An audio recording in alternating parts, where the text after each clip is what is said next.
తులసీదాసు గారు ఎంత పొంగిపోయారండి, ఏమి భక్తి భావన. తులసీదాసు గారు రామాయణం రాసుకుంటున్నారు. హనుమ వచ్చి ఏం రాశావన్నారు. అశోకవనంలో పువ్వులన్నీ తెల్లగా పుష్పించున్నాయన్నారు. నీ మొహం ఎర్రగా ఉన్నాయన్నారు హనుమ. అంటే కాదు స్వామి, నేను మానసికంగా దర్శనం చేశాను, అశోకవనంలో చెట్లకి తెల్లటి పువ్వులు ఉన్నాయన్నారు తులసీదాస్ గారు.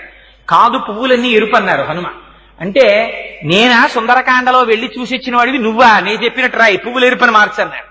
అంటే తులసీదాస్ గారు అమ్మ బాబోయ్, ఇంతో మనం ఎక్కడ వాదిస్తాం, ప్రత్యక్ష సాక్షిని అంటాడు అని రామచంద్రమూర్తిని ధ్యానం చేశారు.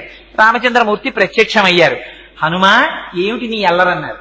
స్వామి, అశోకవనంలో పువ్వులు తెల్లగా ఉన్నాయని రామాయణం రాస్తున్నాడు తులసీదాసు, నేను చూసినప్పుడు ఎర్రగా ఉన్నాయి పువ్వులన్నీ అన్నారు.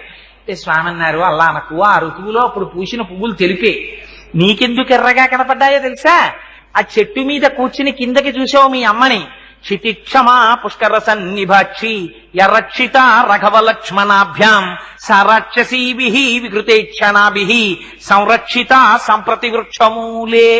మా అయ్య రామచంద్రమూర్తి భార్య రాక్షసల కాంతల చేత పరివేష్టింపబడి ఒక చెట్టు కింద ఒక్క పట్టుబట్ట కట్టుకుని ఇలా ఉండిపోవడం 10 నెలల నుంచి, అది కోపంతో చూశావు, నీ కన్నులు ఎరిపెక్కి తెల్లటి పూలు ఎర్ర